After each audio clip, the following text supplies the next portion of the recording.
Brought to you bye रजनीगंधा। यूं ही नहीं ताज ताज बन जाता है। शिल्पकारों का हुनर और चुनिंदा संगमरमर ताज को नायाब बनाते हैं। कुछ ऐसे ही चुनिंदा जगहों से बस खास ही चुनकर लाता हूँ। कतरे कतरे को मैं हीरे सा परखता हूँ। यूं ही नहीं मैं रजनीगंधा बन जाता हूँ। नमस्कार, बिहार तक में आपका स्वागत है और मैं हूं सुजीत।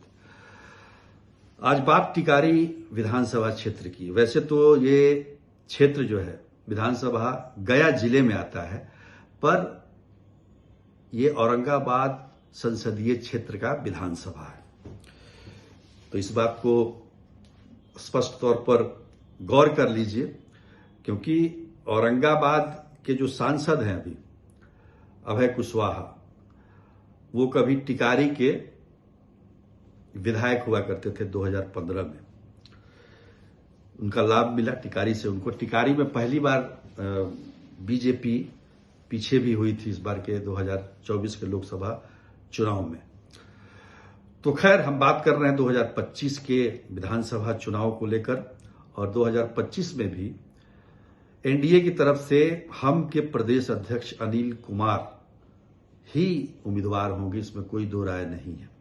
अनिल कुमार 2020 में चुनाव जीते थे। उन्होंने कांग्रेस के सुमन कुमार सुमंत को लगभग 2630 वोटों से हराया था। देखिए, टिकारी की चर्चा इसलिए करना महत्वपूर्ण है कि ये जो क्षेत्र है महाराजा गोपाल शरण नारायण सिंह, जो कि आखिरी टिकारी के महाराजा थे, और चूंकि ये माना जाता है कि इसमें भूमियार जाति का ज्यादा वर्चस्व है। वैसे संख्या देखेंगे तो भूमियार से ज्यादा यादव हैं। भूमियार करीब 30,000 के करीब में है, यादव 63,000 हैं, मुस्लिम 20,000 हैं, राजपूत करीब 23-24,000 हैं, पासवान 21,000 हैं, कुशवाहा 16,000 हैं, रविदास 22,000 हैं, अति पिछड़ा 30 से 35,000 है। तो यही एक निर्णायक वोट जो होता है वो अति पिछड़ा का होता है। पिछली बार टिकट मिलना था कांग्रेस से कमलेश शर्मा को 2020 में, लेकिन उनको टिकट मिला नहीं। किसी कारणवश डील गड़बड़ हो गई। तो ये जो कमलेश शर्मा जो है एलजेपी का टिकट लेकर आ गए और 16,000 वोट वो लेके आए थे। यानी कि करीब 70,000 के करीब में वोट आया था अनिल कुमार को, और 67,000 आया था सुमंत कुमार सुमन को। इसलिए काफी कम मार्जिन इसलिए दिख रहा है कि 16,000 वोट यहाँ एलजेपी ने काट लिया था। इस बार एलजेपी साथ में है, ठीक है। तो इसलिए महागठबंधन की तरफ से ये सीट काफी महत्वपूर्ण हो जाता है, और महागठबंधन की तरफ से उम्मीदवारों का चयन भी काफी सूझबूझ के साथ और मजबूती के लिए, क्योंकि मुकाबला फिर से अनिल कुमार से। अनिल कुमार आप समझिए कि 2005 से लगातार यहाँ के विधायक हैं। 2015 का एक साल छोड़, मतलब एक टेन्योर छोड़ दिया जाए तो 2005 के दोनों चुनाव जीते जेडीयू के टिकट पर। 2010 का चुनाव उन्होंने जीता, लेकिन 2015 में जब जेडीयू आरजेडी के साथ महागठबंधन में चली गई, तब ये हम पार्टी के उम्मीदवार थे और जेडीयू के उम्मीदवार थे अभय कुशवाहा, और वो चुनाव जीत गए। तो जेडीयू जीतती रही है यहाँ पे। पिछली बार तो हम भी एनडीए की पार्ट थी और जेडीयू भी एनडीए का पार्ट था, इसलिए हमको यहाँ से टिकट मिला और अनिल कुमार भी जीते। तो कॉमन चीज दो ही चीज है, अनिल कुमार है और जेडीयू है। खैर, तो हम बात कर रहे थे महागठबंधन की तरफ से। तो आप देखिए, तो पहले ये विधानसभा कोच विधानसभा के नाम से जाना जाता था, और उस समय 1995-2000 में यहां से आरजेडी चुनाव जीती थी। लेकिन 2005 के बाद तो जैसा कि मैंने बताया कि एनडीए का दबदबा ज्यादा रहा। 2010 में भी आरजेडी चुनाव लड़ी थी, यहां से चुनाव हार गई थी। 2015 में महागठबंधन की तरफ से जेडीयू लड़ी थी। तो कांग्रेस पहली बार कांग्रेस को टिकट मिला, और कांग्रेस का इस पर काफी जबरदस्त दावा है, इस टिकट पर, इस सीट पर टिकारी, क्योंकि टिकारी उन्हें ही चाहिए। हालांकि आरजेडी भी इस पे दावा कर सकती है। आरजेडी चूंकि चुनाव जीत चुकी है पहले इस पे। तो खैर, कांग्रेस तो वैसे देखा जाए तो आज से 90 से पहले सभी सीटों पर चुनाव जीतती थी।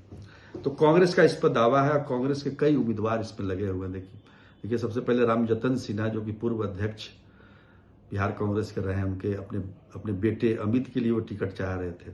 अब उसमें अब नए कॉम्बिनेशन में कितना उनका ये होता है। लेकिन सबसे बड़ी दिक्कत क्या है ना कि यहाँ भूमियार आमने सामने, पिछली बार भी यही हुआ था।